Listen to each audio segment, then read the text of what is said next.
Hello and welcome to this special episode of Kvikmyndapod, an Icelandic cinema podcast. I'm Rob Watts, and as ever I'm joined by my good friend Ellie Cawthorne. For this episode we're discussing something brand new.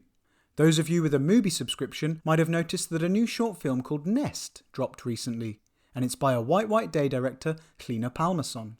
So of course we assumed action stations and recorded a chat about it. You'll hear that chat in the second half of this episode, right after a little interview we did with Hlynur himself. Please enjoy.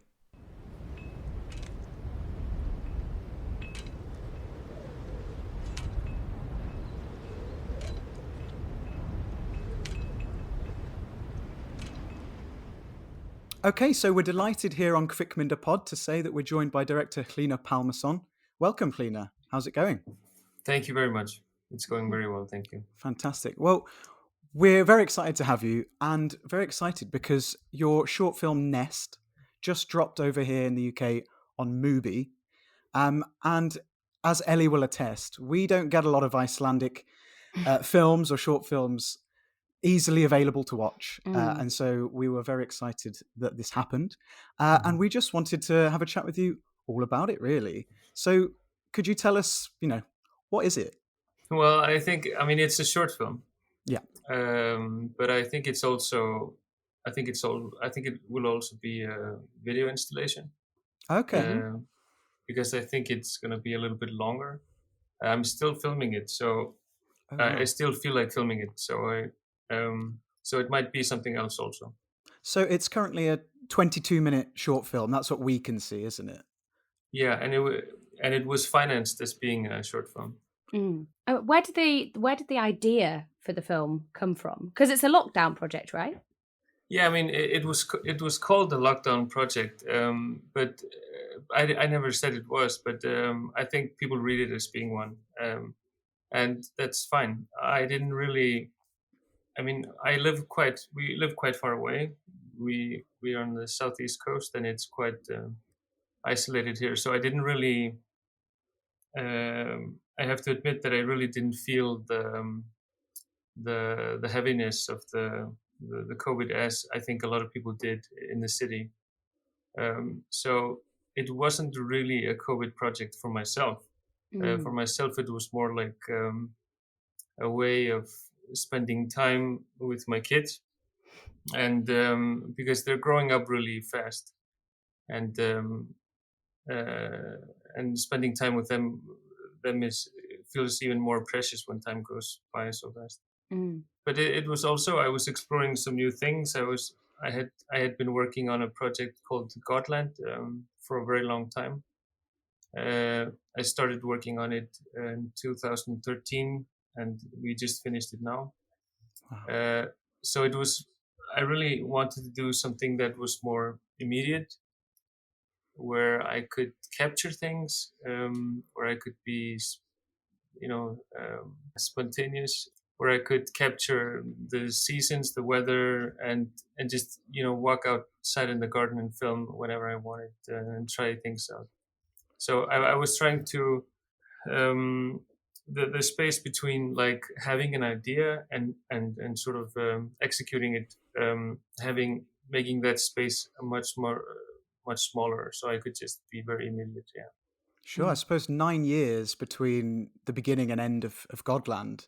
Yeah. Quite different to stepping outside your back door and turning on a camera. Yeah, very different, and because it can get very heavy, because you never know if you're. You have a feeling of it being something worth exploring, and you have a feeling of it being interesting, but you never know if you never really know if you're going to get it financed or just what's going on in the world. So yeah. You mentioned there obviously that it was a way of spending time with your kids. And me and Rob, I think when we watched Nest, we were trying to unpick how much of their conversation was improvised, how much of it was directed. Can you tell us about the approach there? Yeah, it is actually an approach. It's something that I was exploring, and it was how can I, because when we went filming, it was very like, sometimes they just did whatever they wanted. Sometimes I had an idea, sometimes they had an idea, and other times we did stuff and we filmed it again. So, but that didn't happen very often. Normally we just did one take and then we just went home and made dinner. But otherwise, there was certain moments, for example, the fall, that we did like many times, and it was a big stunt thing, where we had Jon Vidar, who's my stuntman. He came from Reykjavik, and we choreographed it and did it in 2 layers. So it was like really planned. But the dialogue was some of it was recorded there. Other dialogue was re-recorded later in the process, where I rewrote their text. So it's a very it's a fictional film, but it's based on it's a personal film, but it's not private. It's not a I wouldn't say it's a documentary. It's more of a fiction. Sure, it's not a home movie. You're not just documenting the daily lives of your kids, although it must be nice to No, have not them at on all. camera. No, yeah, exactly. But it's very. I think my wife's grandfather told me that how precious it was to have it on, have this film. But if that was never in my mind, it's a great surprise. But I was just exploring with the kids and having fun and testing some things out I was thinking about in my filmmaking, and spending time. They wanted a treehouse, and so They get a treehouse, you get a movie. Everyone's a winner. yeah, exactly. Everyone's happy. How did they find the experience? Are they pretty willing to be directed by you?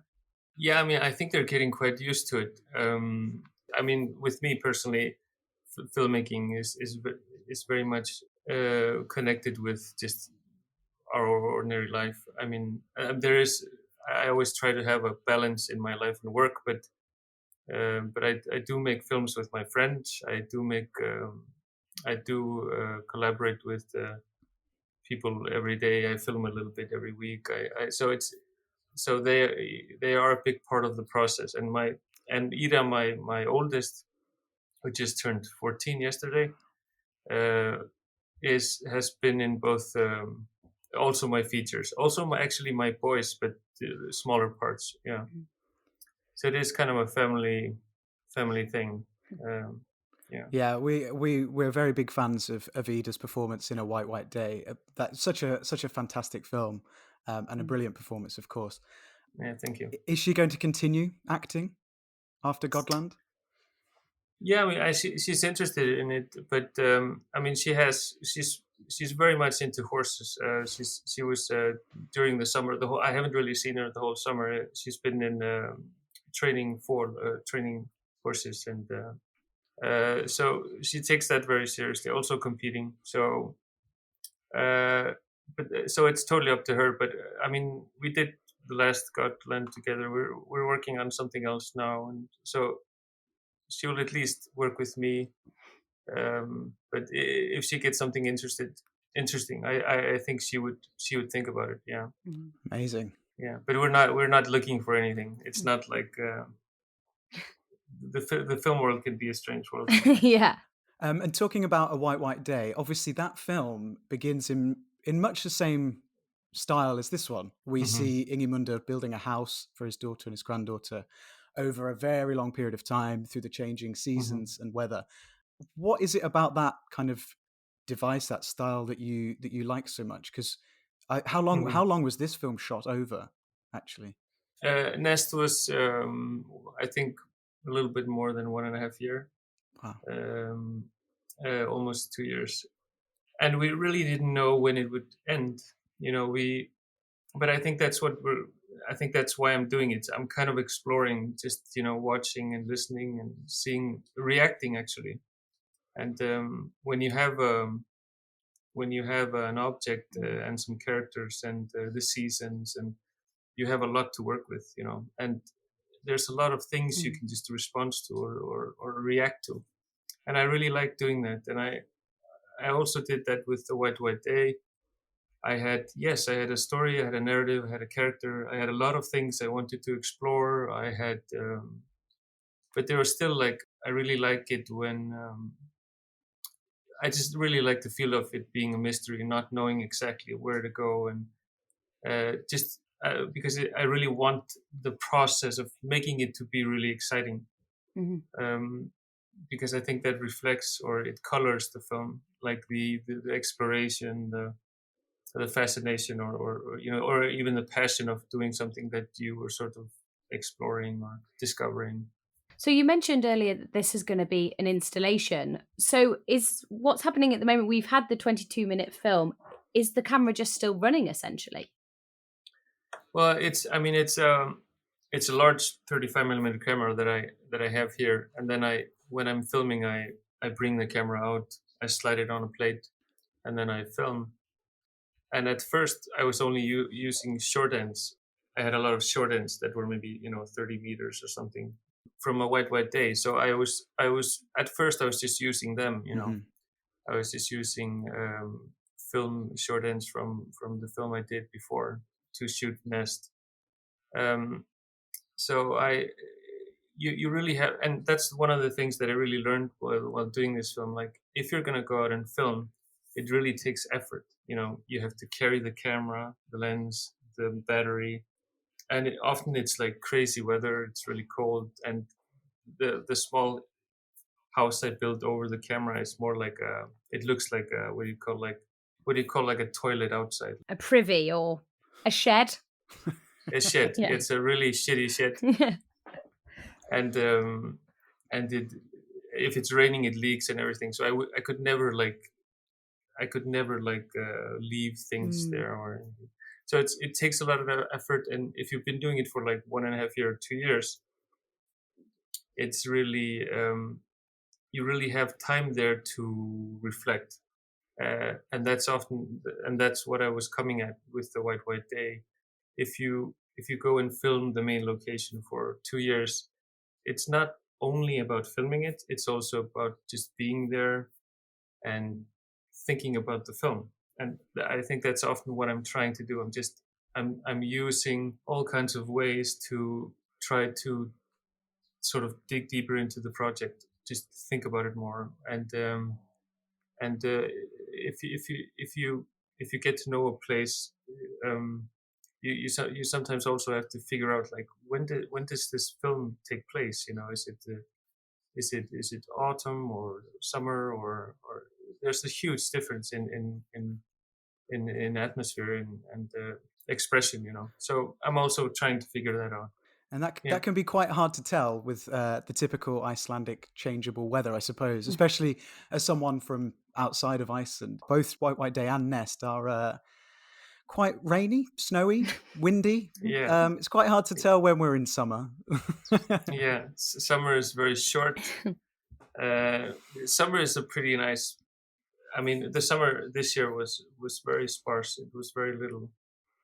We almost didn't have a summer, but yeah, we wait a long time, I think, for spring. I even think there was a saying in Iceland in the old days, like people were always saying, like, where's spring? Like, hopefully spring is soon here, because it was really, the winter is long. And yeah. And is this Nest suitable year round? Is it somewhere? Is it a haven for the kids and perhaps for yourself during the full year? Yeah, it's being used every day. It's right beside the house, and it's my old friend Daniel. He gave my kids, because we don't have a TV here, so, and he gave my sons a PlayStation. So they have a PlayStation up in the treehouse now, and the television set. Nice. Wow. Yeah, so it's quite nice. One thing we were going to ask you about was the kind of choice of what to include. So how much footage did you have that didn't make it in? And then also, not only in terms of the edit, but also in terms of the composition of the shot. So quite often we have things that are happening, like fireworks or piano playing, but they're off screen. So how did you make Mhm. those decisions about what to include and what not to? I think there are certain traditions that, I mean, I think there's a process that is very like the process of the treehouse being built, and I mean that's also just a way of imagining, like, because I think you're always working with a balance of like, okay, you don't want it to be too romantic, but you don't want it to be cynical. You have to find the right balance, and the balance is always your own balance in what do you think, what sort of what you like, but you're always trying to somehow get surprised by the material. So it's a sometimes it's like just when we're going to the, what do you call it, the garbage site, and maybe you find a firefighter helmet, and it's like a beautiful firefighter helmet. Suddenly you have a scene with a firefighter helmet. It's very often like that. It's very often something you just experience in life, and then you sort of explore it in a scene in Nest. That is very much how we do it. And often it's not planned with Nest. It's more often something that just happens. For example, when they're cleaning up the place before one of the brother comes from Reykjavik after his foot was broken. They're sort of collecting things all over, and then my son is like throwing things into it, and then it falls. Then this is either something that happens or something we recreate from reality. Something I experienced and I found really funny, so I say, okay, let's do it again. Let's do it one more time. Something like that. Sometimes it's fake, but that's okay. Yeah. I mean, we couldn't tell either way, and the full gamut of emotions we've sort of run through in this film, from the super funny to the crazy dramatic, Yeah. as you mentioned with the fall. Yeah. 22 minutes to pack all that in is quite an impressive feat, I must say. Yeah, but I wanted it to be like a slice of life, like to experience time, to experience these various emotions we have. So that's good if it does that. Yeah, for sure. One of the things I wanted to ask about, obviously, you worked on a white day with Iceland's biggest actor, Ingvar Sigurðsson. Yeah. I mean, we're just big fans, especially I am. What's it like to work with Ingvar?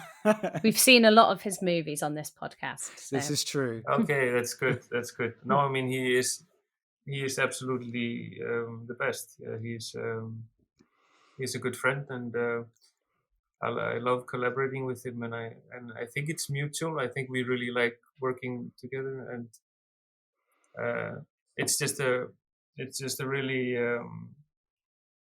I mean, the thing is that when you're working, it's really nice if you have someone you can write for. If you have a good reader, if he's a really good reader, it's like really inspiring to write for him. And I have that with Ingvar, and it's very giving for me. So I just love writing for him. I really like pushing it, like almost towards something that is like almost to it just falls apart. And because he is capable of like he's both extremely physical. He's like a great physical actor. But also he's just like extremely emotionally present, and the balance of that is just something that is really great writing for me. So, as Rob said, we've watched quite a few of his films so far on this podcast, and we've seen like a big range of amazing Icelandic films. But what are some of your own inspirations, Icelandic ones specifically? Well, I really, to be 100% honest, I really wasn't, that into Icelandic cinema when I grew up. Not because I didn't like it. It was just I was more interested in something else. But I mean, I have a favorite film, which is No Albinoi. Yeah. Yes, one of my favorites as well. Yeah, it's like me and my my wife really liked that film. It's like a Christmas film. We could watch it every Christmas. I think we could watch all sorts of Icelandic films at Christmas. There's always at least one scene set at Christmas, and it's my favourite place to be at Christmas. So in my house, Noe Albanoe, Echo, they're both on the Christmas list for sure. That's good. Yeah, but it's a winter film. Yeah. And what can you tell us then about Godland? Because is it going to get a UK release this year? Can we hope to see it soon? I don't know how. There's always something that I'm not supposed to say, and then there's something that we don't know. But I think it goes in cinemas next year. Brilliant. But I think we're going to screen it before. I think we have a festival there in October. Oh, fantastic! Well, we'll be keeping an eye out for that. Yeah. But to see one of your films in the cinema will be a dream, I suppose. Yeah. It'll be amazing. Yeah, really. I hope you see it, Godland, in the cinema rather than on a screen. Yeah, we did our best to make it work on the big screen. So hopefully. Yeah, and from the trailer, it looks absolutely beautiful. Could you just sort of give us a quick synopsis of what it is? What can we expect? Because it's obviously very different from Nest. Yeah, it is. I mean, it's a period. It's a period film, which is new for me. It's so funny when you just finish something. It's often very hard to talk about it. Sure. Or I find it very, one day I can talk about it, another one I can't. Mm-hmm. But I mean, as you can hear, I'm like. Godland is something that I feel like it's a step somewhere, and we're really proud of it. And I watched it I actually watched it with my two sons in Halló. We were there at a festival, and it was really nice seeing it. My boys were they're 9 years old, so I'm not sure if they liked it that much, but it was a very good experience seeing it, and I really hope that people get a chance to see it in the cinema, not at home. Yeah, because it's different. Yeah, we will do our best to make people go and see it. Yeah. Oh well, thank you so much, Hlynur. It's been an absolute pleasure to talk to you. You too, and good luck with the podcast. It's a wonderful thing you're doing. Oh my God! Hopefully that's whet your appetite significantly to go away and watch Nest before returning for our discussion about it, which is coming right up. But just a heads up that we did record our chat before we spoke to Hlynur, so please forgive any questions which may have already been answered.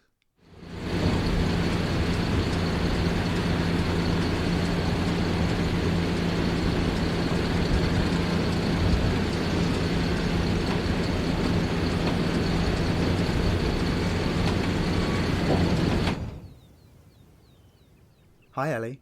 Hi, Rob. We're back. We are indeed in the middle of a heat wave. In the middle of a heat wave, watching a film that goes through all the seasons, but is mostly cold. It was a bit of relief, actually, from what was happening outside to watch this film. Yeah, it was a little bit too cold for my liking, I think, at times. But what I should say is we're back for this one kind of standalone episode for the time being, because an Icelandic thing got released in the UK. Woohoo! I can't quite believe it. It just came as a complete surprise, dropping on MUBI a couple of weeks ago. And it's like, oh, well, there's something for us to do. Yeah, exactly. And it's by somebody whose work we have enjoyed before, which is even better. Yeah, Hlynur Pálmason, who directed A White Day, Kvita Kvita Dagur. And it kind of takes a few of the, or at least one central concept from the start of that film and kind of uses it for the whole thing. So this is a short film and it's called Nest. It's 22 minutes long, which we like very much. It's great. You can, just watch it before breakfast, if you're me. You can stick it on instead of an episode of Parks and Recreation or whatever. I'm watching Nathan for You at the moment, but I'm watching, again, 22 Minutes Crashing on Channel 4. It's not that great. No. But when it's 22 minutes, it doesn't matter. You just shove it on, Yeah. and then you've seen it, and it's done. And yeah, this was fantastic use of 22 minutes, I must say. So why don't you explain what it is? So, okay. Oh, I wasn't expected to be put on the spot like this. So essentially it's one frame. We have one shot, but we skip through time and we see the building and then the living in, I guess, or of like a treehouse essentially, which is the titular nest. But it's not really a treehouse. I guess it's just kind of it's kind of like a cabin on a stick in the middle of nowhere, because it's not really in trees. It's like if a treehouse didn't have any trees around it. Yeah, exactly. And basically we see 3 kids who we infer are siblings, or I inferred were siblings, playing there. Things happen, which maybe we'll talk about, and we kind of follow their progress. Yeah, that's it. Over the course of 18 months, I found out. Okay, I couldn't nail down that timeline exactly. Yeah, but it's very clear, and we'll talk about the weather at some point, that we are going over a fair old amount of time across, all the seasons and all the types of weather. Oh yeah, totally. We have wind, rain, snow. There is some sunshine. There is some sunshine. But we'll come back to that. So you said it's not a treehouse. I guess it's not, because it's basically just a torn down telegraph pole with a cabin on the top. It's not. What I liked about the building of it is that they're not like nailing, planks of wood together. In comes this crane and it just drops almost a pre-made house on top of a stick. It looks amazing, to be fair. I'd love to hang out in that. Yeah, it'd be wicked, wouldn't it? The kids obviously enjoy it. And so if we go back to the beginning, basically this film came about because director Pálmason, he got to lockdown and was like, great. Decided to build a cabin on a stick. He did. And you know why? Because all his other features and things all got kind of shut down, and he just wanted to make a film that he could do instantly, immediately, something that could, I guess, also pass the time with his kids. So this is like the kind of lockdown teaching at home, or like lack of childcare. Yeah, exactly. You're a filmmaker and you've got 3 kids at home. What are you going to do? Just make a film and put them in it? Pretty much. You find a camera, 35mm camera, stick it on a fixed pole, and then just tell your kids you're going to build them a treehouse and see what happens. Yeah. So actually, that was one of my questions to you. We learn at the end, don't we, that these are his kids because they hold up a sign that's like a kind of credit sign that says, our dad wants to thank these people. But so from what you said there, is this actually kind of quite, I imagine there are narrative elements that aren't documentary style, but is it more documentary style than I had realised? Like, is he just watching what happened, or did he kind of direct them in their kind of, we see a lot of scenes of them mucking around, annoying each other, bantering, fighting, which felt incredibly naturalistic. Yeah. But I assumed were not incredibly naturalistic. Well, I think it is really hard to tell. Like, you could easily just watch this as a piece of fiction. But I think it's kind of somewhere in between. Like, obviously, the whole premise was that they are going to build a treehouse and live in it, or play in it, rather. But, yeah, I think it's a combination of scripted moments, scripted beats, and just, letting the kids mess around with this thing that their dad's building for them. Should we talk about those kids? So we've got Ida, Grimur, and Thorgils. They're all Pálmason's. Thorgils is a great name. Thorgils. Thorgils. I wonder if he's known as Thor. Or Gills. Gills. Probably Thor. Probably. And they're the director's 3 children. The dynamic between them is amazing to watch. Just like, it's like any siblings. I mean, you're one of 3, so you'd know better than me. Was it like that, fighting all the time? Well, a little bit. This whole film evoked my childhood in many ways. Just, faffing around, with my brother particularly. Just sit, it's that whole, especially in the autumn, that idea of like, oh, it's not much to do. The sun's going down, but we're not going home. Let's just, run around, fight, have a chat, Yeah. It felt very, very naturalistic in that way. And I think Ida clearly is the eldest of the three, and then the two are twin brothers. So that's an interesting dynamic. But she certainly acts slightly older than the three of them. Definitely. But that's that classic thing of you're like, I'm 8 and you're 6. When you're 8, you'll understand.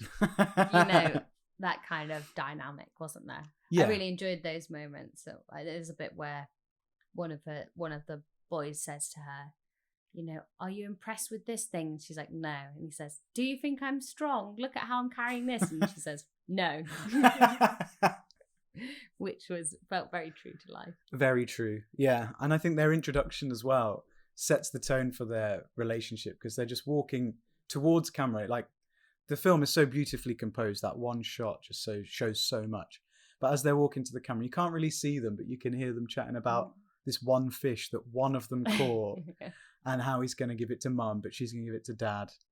And I just thought it was just brilliant, where they were both kind of arguing their side as who it should go to, who should cut it. Mum won't like that, though. Very nice. Yeah, and there's so much fun to be had with them. I love the way that they constantly running around, swearing. The boys especially are just like constantly throwing stuff, or I think there's a great bit where one of them's picking up some firewood or just bits of wood that were lying around and throwing them into the wheelbarrow, and he gets one and he's like, yes, and then he misses and he carries on, and then he puts the last one in and the wheelbarrow tips over. There's a classic moment. Yeah, it's got some really nice it's really funny, isn't it, actually? It is really funny, yeah. And when they're talking about just the kind of stupid chat of kids talking about Vespers and whether Vespers are cool or if they're for old people. For old, lame people. I actually Googled whether that was true afterwards. What, that Vespers are lame? For old people. Oh, they were designed for old people who can I don't walk. think they are. Oh. But that's such a classic. I've heard this somewhere, so I'm just going to tell it like it's the truth. Yeah. Where they got that information from, I don't know. I guess the internet. But those chats are brilliant, and it made me think a bit of Hearthstone. This idea of when you just live in a massively remote place, you can just let the kids kind of like roam free and be on their own turf essentially, and kind of just play by their own rules and just be like, see you back at tea time, bye. It had that sense to it. Completely, yeah. And did you recognize Ida herself? No, because we didn't get to see much close-up shots, which is probably worth mentioning about the cinematography. That's true, yeah. But Ida is... I know what you're going to say. I've worked it out. Yeah, I took too long trying to remember the name of her character. Go on then. Is she in A White Day? She is. The main child. Yeah, Salka. I think we said in the podcast at the time that she was the director's daughter, and she's obviously making headway with her acting, both improvisational and, scripted. And she is coming up in another Pálmason film shortly, feature film. Okay. So hopefully at some point we'll get to talk about that. It's called Godland. But yeah, I thought she was fantastic again. At least able to be herself for the most part. Yeah. And talking of fun moments, one of my favourite moments and the most satisfying moments was when the kids are lifting that random wheel or disc, big metal disc. Yeah. They're lifting it. No, the first moment they're on top of the treehouse and they drop it and it makes this amazing just thud. Yeah. That was the most satisfying sound as it hit the ground. But then, 5 or 6 scenes later, we return to it and they're lifting it back up. And the three of them just make the Chuckle Brothers. Yeah. Just there is a lot of Chuckle Brothers dynamics here. Yeah, but it's because they're trying to be proactive, but they're not always that successful. But lifting that disc back up and they're almost there. And it totally surprised me actually when it fell out of the ropes. And it was just Ida's face and her reaction were just perfect. Like, oh, shit. Loved it. Já, tóra í það. Áfram, við getum þetta. Já, þetta að koma. Já, tóra. Ég með það. Oh, Robert. Should we talk about the cinematography? I think we should. Something that struck me was, as you say, there was quite a big similarity with White Day in this idea of just having a static shot that we flick through time in, which really this gave that sense of kind of passing time, like it was used for in a White Day as well. Yeah, it's like this is the opening 5-10 minutes of a White Day. We see a barn being constructed, a house essentially, an old barn or something turning into a house from one position across however long. And that is, essentially the concept of this. And it just, I mean, obviously you have to think about the composition of that shot because we're going to be watching it for 22 minutes. And to have this dominant, like, pole in the middle makes for such a perfect kind of image. You know that that's what we're going to be focused on, but there's so much going on around it in the frame. Yeah. You've got the distance, you've got the mountains, like I said, and the river, and then the grass. And it gives you just, it's so perfectly composed. You have 3 sort of different layers and then this bold central kind of. Had a kind of Wes Anderson vibe actually as a shot, don't you think? Yeah, the symmetrical nature of it. Yeah, exactly. Very much. And I think it's just stunning to look at, the whole thing. I loved that it was 35mm. I loved even just the rounded corners of the frame where it's obviously which on definitely film. As well then make the nest sit much more kind of centrally in terms of filling the whole frame. Mm-hmm. It's amazing. And I just don't know, because that camera does not move. We're watching this for 18 months. And as far as I can see, every single time the shot changes, the scene changes, it's like, ooh, and it can change within like a couple of seconds sometimes. I'd be interested to know exactly how many different cuts we have throughout the film. But as it's doing that, there's no wobbling of the pole. It's always slap bang in the middle. Concrete. And just, but the amount of the weather that we see, the wind and the snow, nothing seems to be phasing that camera. So I know it's very cool. Very cool. And it looked like every frame could be a picture. Yes. It was, absolutely beautiful looking. And because of the way it's composed, we get to see the same shot in all these different elements and different scenarios and situations. And it is so beautifully done. I don't know whether he was out there adjusting for light and things every single day. I mean, probably had enough time, but it does feel like he's just let a camera go. But every shot is just beautiful. Whether you've got like moments when the sun is out and it's like green, brown and yellow and like very autumnal looking, or it's like nighttime but the sun's not setting, so we're in summertime nighttime and it's like pink, grey and blue, and with the fairy lights that are then put on the cabin. It's amazing. It's stunning, absolutely stunning. And then even the shots where it's just the silhouette of the pole and then the nest itself, every shot is just beautiful. I could look at it all day, every day. You know, put it on repeat. Well, I was glad to watch it again, I must say. It would be quite a nice thing to have on in the background, actually, because you don't need to hear most of it. It's just like watching a moving picture. But like I say, it lets us see all the different weather, which we have spoken about plenty on the podcast. But yeah, we've got snowstorms. Yeah. We've got, pissing it down. I loved it with the snow, which, by English terms would be pretty hefty snow. Yeah. And they're like, this snow is pathetic. It's so dry. I know what he means though. It's not good. You can't make a nice snowball out of it. Yeah. And even a snowman, although they do build quite a decent looking snowman, it's not bad, is it? And they're always just wearing basically all weather gear. Doesn't matter what time of year it is. They're just out there in either like wellies and a jumper or wellies and a Mac. And I think it's just really interesting to see if you live in that area of Iceland, or even if just anywhere in Iceland, you're probably going to have to be prepared. Yeah.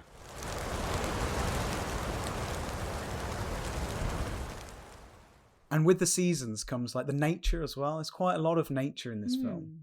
I think we see multiple horses. Oh, the old Icelandic horse. Know all about those now. We do, yeah. And tons and tons of types of birds. Like there's definitely crows, geese. There's a little duck which Ida's playing with, and plenty of other sort of huge swarms of birds that, as not an ornithologist, I've got no idea what they are. But it's quite amazing to see what birds are where at what time of year, and even just to hear the crows like squeaking or crowing, Cawing. Yeah, when that's the only thing you can hear. It's like the wind and then the or whatever it is. That sounded more like a pig. Well, when I was in Acury once in the winter time, it was so dark and there were no streetlights in this park that I was at, and all I could hear was like oinking. I was like, I'd actually started to wind myself up and get a bit scared that there were like pigs on the loose. Pigs. Like, they don't have wild pigs in Iceland, do they? This was a while ago before I learned. But turns out it was the crows. But they don't sort of go caw. They have some sound in the middle of the caw and the squeal. I'll have to hear it to believe it. Yeah, I can't really do a good representation of it, I'm afraid. But yeah, the crows are there, sort of adding to the kind of isolation, I suppose. Like, this place is just desolate. And kind of conjures up images of Hitchcock's The Birds as well. Oh, did it for you? Yeah, when they're moving as a gang. Yeah, and just perched quietly and perhaps suspiciously on top of a kid's kind of plaything. Pretty creepy at points. But on the subject of birds, it really reminded me of, I don't know if you know the Bristol artist Stephen Gill. No. He had a retrospective at the Arnolfini in Bristol recently, actually, which is where I saw most of his kind of photographs for the first time as a photographer. And he has this one series of images where he's just left a camera on a pole in a field, and it goes off when it detects motion.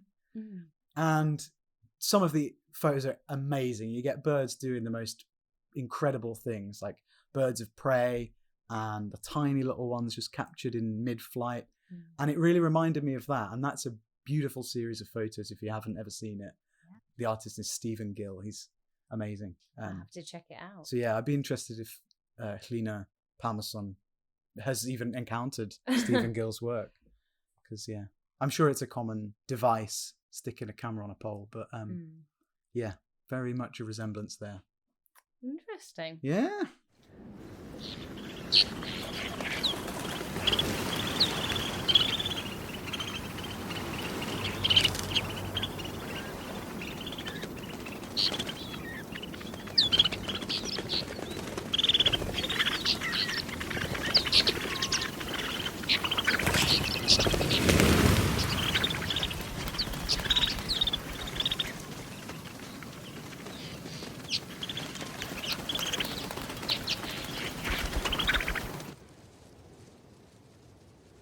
So 22 minutes, but it runs the sort of full length of emotions and kind of dramatic highs and lows, doesn't it? Yeah, so I mean, there's one defining moment, I would say.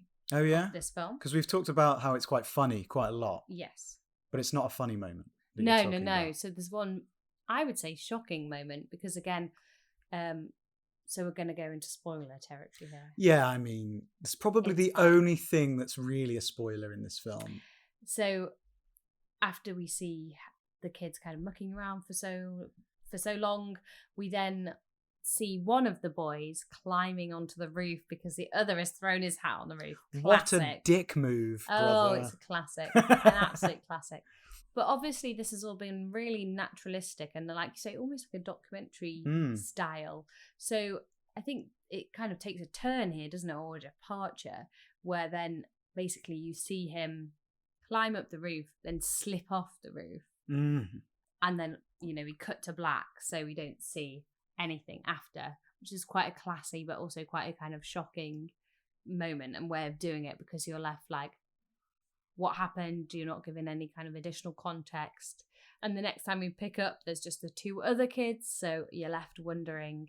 Yeah, what on earth happened to whichever one of the brothers fell down? And we very much know from our time doing this podcast that Icelandic filmmakers are not afraid of child death, are they? No, very much not. No, that did cross my mind actually. But yeah, it's what out of nowhere almost. You're like, they've been quite sensible up to that moment, building bridges and just carefully going about their stuff. Not and then, that sensible. Well, okay, well, not to the extremes of climbing on top of a bloody, precarious little nest. But that was it's a truly shocking moment. Yeah. Before it cuts to black, he's falling for a good couple of seconds.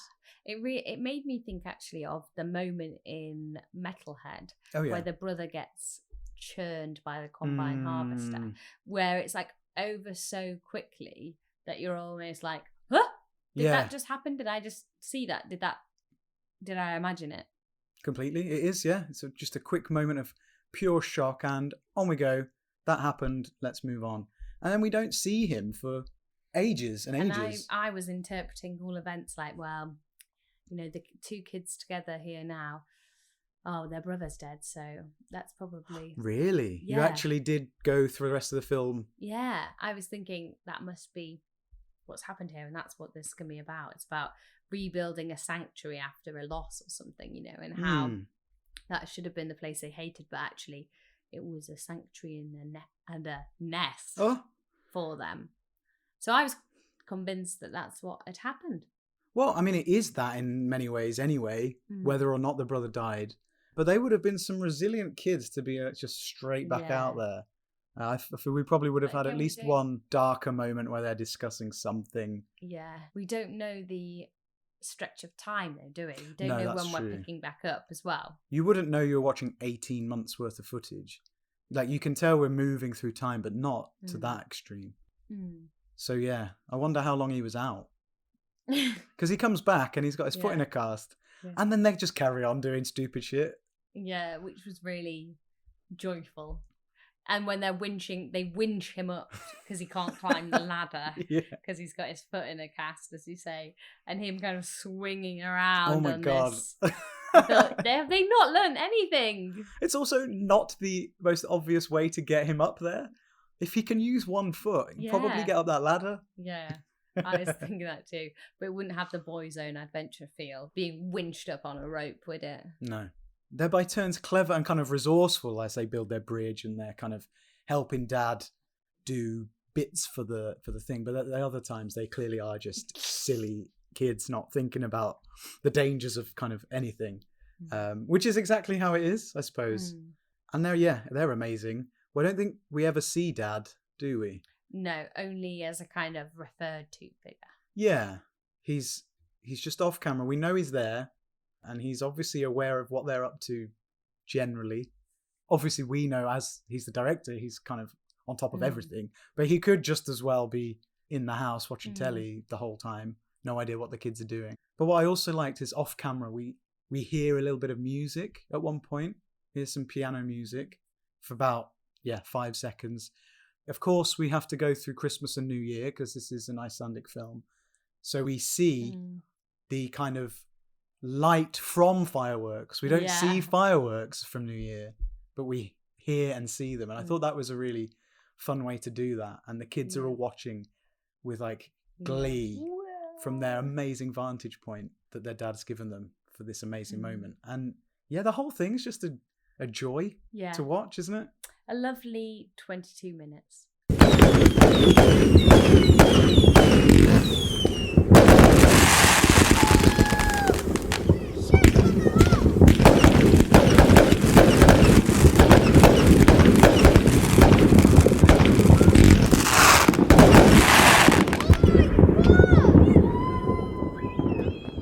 All right then, there you go. Hlynur Pálmason's Nest, a short film which has now come to MUBI here in the UK, having debuted at the Berlin Film Festival earlier this year.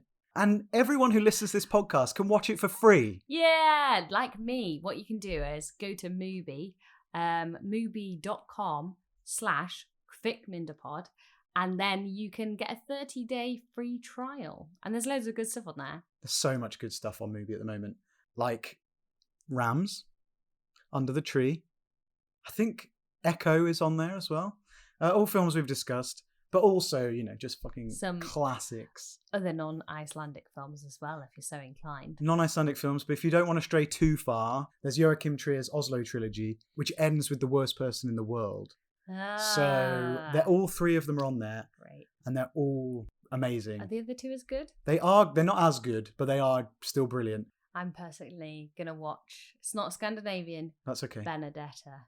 Oh, I watched that recently. It is great. Yeah. Because I love just ridiculous and exploitation. Yeah. Bring it on. And the master of exploitation, Paul Verhoeven, he's like 90 or something now, but he's making these films that are at once like extremely watchable, but they're going to upset a bunch of people.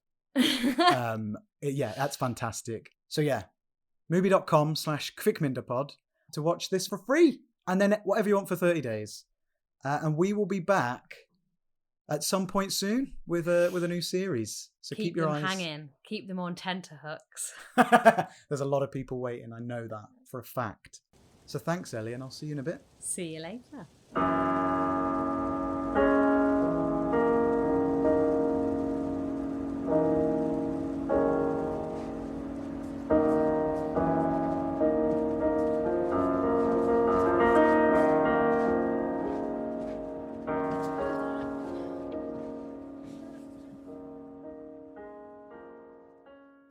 That was Nest.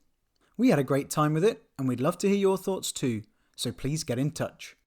We're on Instagram and Twitter at Kvikmynderpod, that's KVIKMYNDAPOD, and we also have a Ko-fi page if you'd like to support us. Our huge thanks to Hlynur Pálmason once again for taking the time to sit down with us, and we wait with great anticipation for his next feature film Godland to arrive here in the UK. Until Series 4, tack og bless. Thanks and goodbye.